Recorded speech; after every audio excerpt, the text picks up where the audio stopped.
Hello friends, मैं संतोषी स्वागत करती हूँ आपका आपके अपने यूट्यूब चैनल संतोषी क्लासेस में। आज मैं फिर से हाजिर हूँ एक नई स्टोरी लेके। स्टोरी का टाइटल है ए tell of opposites.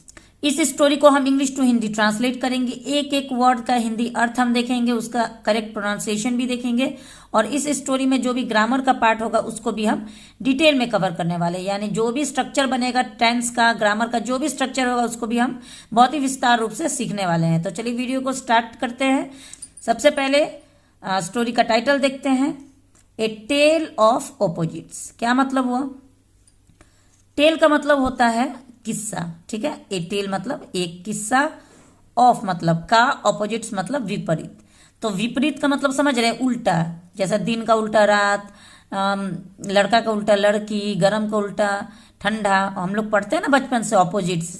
Opposite of day is night, opposite of hot is cold. ये सब जो ऑपोजिट होता है इसी को हम विपरीत भी कहते हैं। अब मैं इस स्टोरी को पढ़ने जा रही हूँ। मेरी रिक्वेस्ट है आपसे, प्लीज वीडियो को ध्यान से देखिएगा और अगर वीडियो अच्छा लगे तो लाइक जरूर करिएगा। चैनल पे पहली बार मेरा वीडियो देख रहे हैं तो चैनल को सब्सक्राइब भी कर लीजिएगा। तो चलिए स्टार्ट करते हैं। One day Akbar said, Birbal, I have a challenge for you. क्या मतलब हुआ? वन डे मतलब एक दिन। एक दिन अकबर सेड, यहां पे से का second form said, past indefinite का एफर्मेटिव वाक्य है जिसमें वर्ब का सेकंड फॉर्म का यूज हम करते हैं। तो अकबर सेड का मतलब हुआ अकबर ने कहा। से का मतलब कहना और सेड मतलब कहा। तो एक दिन अकबर ने कहा। किससे कहा? बीरबल से कहा, Birbal I have a challenge. उन्होंने कहा कि बीरबल मेरे पास एक चुनौती है। चैलेंज मतलब चुनौती। तो मेरे पास एक चुनौती है।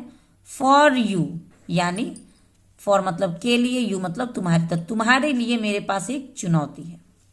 अगला देखते हैं, बीरबल आस्क। यहाँ पे देखिए बीरबल ने पूछा। आस्क वर्ब का सेकंड फॉर्म है, यानी आस्क का मतलब होता है पूछना, आस्क मतलब पूछे। तो बीरबल ने पूछा, what is it your majesty. Interrogative sentence है जिसमें हम क्वेश्चन पूछते हैं और ये क्वेश्चन मार्क जो आप देख रहे हैं इससे हम पहचानते हैं कि सेंटेंस इंटेरोगेटिव होता है। और इंटेरोगेटिव सेंटेंस में हम क्वेश्चन पूछते हैं, यानी क्वेश्चन जब हमें पूछना होता है तो वहां पे वो जो वाक्य होता है उसको हम इंटेरोगेटिव कहते हैं। तो व्हाट इज इट मतलब वो क्या है। योर मेजेस्टी मतलब महाराज। तो उन्होंने कहा कि महाराज वो क्या है, कौन सी चुनौती है। अकबर सेड, अकबर ने कहा, bring two persons to the court tomorrow. क्या मतलब हुआ? उन्होंने कहा कि ब्रिंग मतलब लाओ, टू पर्सन्स यानी दो व्यक्तियों को लाओ, टू द कोर्ट यानी दरबार में लाओ। टुमारो मतलब कल। टुमारो आने वाले कल को हम टुमारो कहते हैं, बीते हुए कल को यस्टरडे कहते हैं और आज जो हम जी रहे उसे हम टुडे कहते हैं, ठीक है। तो टुमारो का मतलब हुआ आने वाला कल। तो आने वाले कल में तुम दो व्यक्तियों को लाओ दरबार में। The first person should be extremely grateful and loyal. अब इसका क्या मतलब हुआ? तो देखिए, फर्स्ट पर्सन मतलब क्या हुआ? दो व्यक्ति को लाना है। पहला व्यक्ति, फर्स्ट पर्सन मतलब पहला व्यक्ति। शुड बी, शुड का मतलब होता है चाहिए। तो शुड बी एक्सट्रीमली ग्रेटफुल यानी वो आभारी होना चाहिए। जो पहला व्यक्ति है वो आभारी होना चाहिए और अत्यंत आभारी। एक्सट्रीमली मतलब अत्यंत, बहुत ही ज्यादा आभारी वाला व्यक्ति होना चाहिए। एंड लॉयल, लॉयल का मतलब वफादार। तो तुम दो व्यक्ति को दरबार में लाओ, लेकिन जो पहला व्यक्ति है वो बहुत ही ज्यादा आभारी और वफादार होना चाहिए। ऐसा व्यक्ति तुम लेके आओ। बीरबल सेड, बीरबल ने कहा, how should the second person be. अब वो उन्होंने जब सुन लिया कि पहला व्यक्ति ऐसा होना चाहिए तो बीरबल के दिमाग में भी एक बात है कि अरे जब पहला व्यक्ति ऐसा होना चाहिए तो आखिर दूसरा व्यक्ति कैसा होना चाहिए। तो उन्होंने पूछा, how should the second person be यानी कैसा होना चाहिए। शुड मतलब चाहिए, हाउ मतलब कैसा। तो कैसा चाहिए द सेकेंड मतलब दूसरा, पर्सन बी मतलब व्यक्ति। तो वो जो दूसरा व्यक्ति है वो कैसा होना चाहिए। पहला व्यक्ति तो ठीक है, दूसरा कैसा होना चाहिए। बीरबल स्माइल्ड एंड सेड, ये भी पास्ट इंडेफिनिट का एफर्मेटिव वाक्य है जिसमें वर्ब का सेकंड फॉर्म स्माइल्ड और सेड ये दोनों वर्ब का सेकंड फॉर्म है। स्माइल मतलब मुस्कुराना और स्माइल्ड मतलब मुस्कुराए। से मतलब कहना और सेड मतलब कहे। तो बीरबल मुस्कुराए और कहे या बोले। The second person should be the exact opposite. अब उन्होंने कहा, मैंने आपसे कहा था कि ये जो स्टोरी है ये विपरीत की है, यानी उल्टा की है। तो इसमें ये क्या किस्सा है उल्टा का? तो पहला व्यक्ति जैसा होना चाहिए उससे बिल्कुल उल्टा दूसरा व्यक्ति होना चाहिए। ऐसा दो व्यक्ति तुम लेके आओ कि दोनों व्यक्ति में जो भी चीज है वो बिल्कुल विपरीत हो, यानी बिल्कुल उल्टा हो। तो the second person should be the exact opposite, यानी दूसरा व्यक्ति जो है बिल्कुल अत्यंत उल्टा होना चाहिए। He should be an extremely ungrateful. अभी जो पहला व्यक्ति था वो आभारी होना चाहिए, अत्यंत आभारी। और दूसरा व्यक्ति जो होना चाहिए वो अत्यंत अनआभारी होना चाहिए, मतलब आभारी नहीं होना चाहिए। ऐसा होना चाहिए जो बिल्कुल आभारी नहीं हो। Who takes all favours for granted, जो एहसानों को बिल्कुल हल्के में लेता हो, जो किसी के द्वारा किए गए एहसानों को बहुत ही हल्का में लेता है, वो किसी का आभारी नहीं होता है। हु टेक्स यानी जो लेता है, ऑल फेवर्स यानी सारे उपकारों को, फॉर ग्रांटेड यानी हल्के में, एंड और कीप्स कंप्लेनिंग और शिकायत करता रहता हो, ऐसा व्यक्ति होना चाहिए। For he can never be satisfied.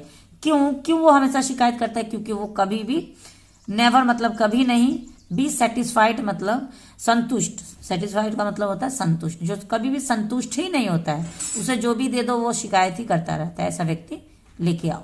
All the courtiers thought of this as an extremely difficult challenge and thought Birbal would lose।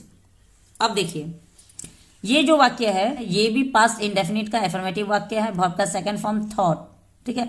Think का सेकंड फॉर्म थॉट होता है। थिंक मतलब सोचना, थॉट मतलब सोचा। ऑल द courtiers मतलब सभी दरबारी, थॉट मतलब सोचे, ऑफ दिस इस बात को, as an extremely difficult challenge इसे बहुत ही कठिन चुनौती समझ के उन्होंने सोचा, यानी इस बात को बहुत ही कठिन चुनौती सारे दरबारियों ने सोचा। एंड और थॉट बीरबल वुड लूज, और उन्होंने सोचा कि अब की बार तो बीरबल हार जाएगा, ठीक है।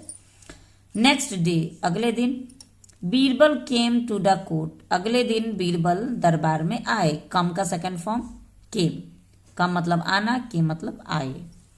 विथ हिज डॉग अपने कुत्ते के साथ आए। एंड और his son in law, son in law का मतलब होता है दामाद, ठीक है।